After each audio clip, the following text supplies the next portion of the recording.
Hello, this is Elijah Vonga, and I'm here to give my commemorative speech. Audience, how are you guys doing this evening? Good, yeah. Y'all know why we're here. We're here to celebrate the life of a very important member of the American society, Dr. Silly F. Rabbit. Silly F. Rabbit has made huge leaps in society and has fought discrimination his entire life. He stands among such people such as Dr. Martin Luther King and John Kennedy. Let's take a moment to reflect upon the accomplishments of Dr. Silly Rabbit. Silly was born in the 1970s to Hazel Raw Rabbit and Velveteen Rabbit. The 1970s was a time rife with discord and discrimination. The focus, though, in that period was mainly on dinner. They wouldn't allow people to choose what they wanted to eat. They also had the same problem with breakfast, which is where Silly comes into play. However, the breakfast was left on the back burner, and the laws passed to protect the rights of dinner were not passed to protect the rights of breakfast. It was in this time where Silly experienced a tragedy that changed his life forever. Silly's cousin and best friend, Foo Rabbit, was brutally beaten by a group of children for trying to eat a bowl of Trix cereal. Silly could not bring himself to understand at such a young age why a rabbit shouldn't be allowed to eat cereal. All mammals were created equal. That's what Silly believed. And Silly decided to live his life educating the world to ensure that another episode like this would not occur.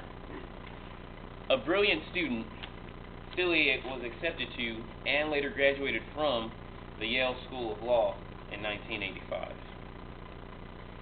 Silly immediately took up work at a local law firm and took many cases for breakfast discrimination. However, he was consistently defeated by the other lawyers.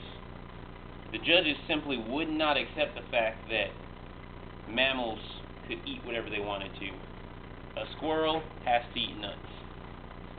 A rabbit has to eat lettuce. That's simply the way things work. However, Silly did not believe this was the case. On the 15th anniversary of his cousin's death, he went to a local grocery store to purchase a box of Trix in commemoration.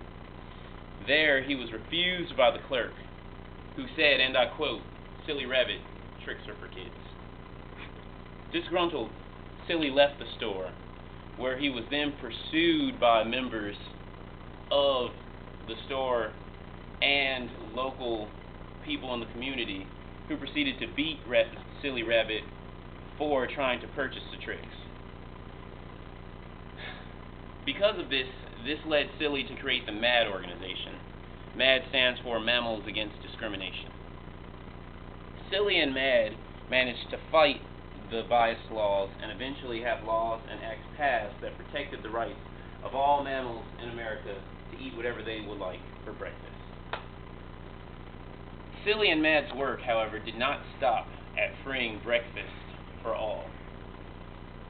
In the early 90s, Silly traveled to the cereal strip to negotiate a ceasefire between Count Chocula and Captain Crunch.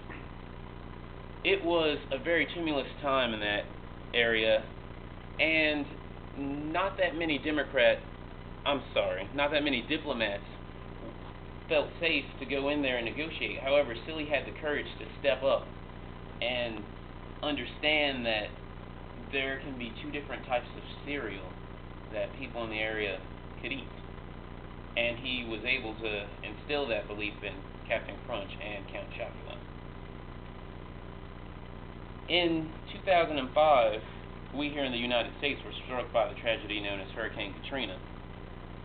Quick to respond to the calls for aid, Silly flew his personal aircraft and airdropped 10,000 waterproof boxes of Trix cereal to the evacuees in need of food.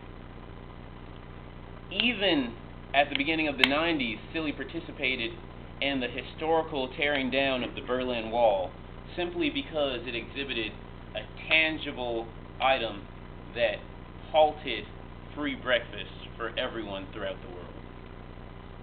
It's nice to know that in this day and age, our children have someone that they can look up to. That person is Dr. Silly F. Rabbit. I'm sure that he will continue to make the great strides in this world that he has already made. And it is because of these accomplishments and those to come that we award him the Nobel Prize.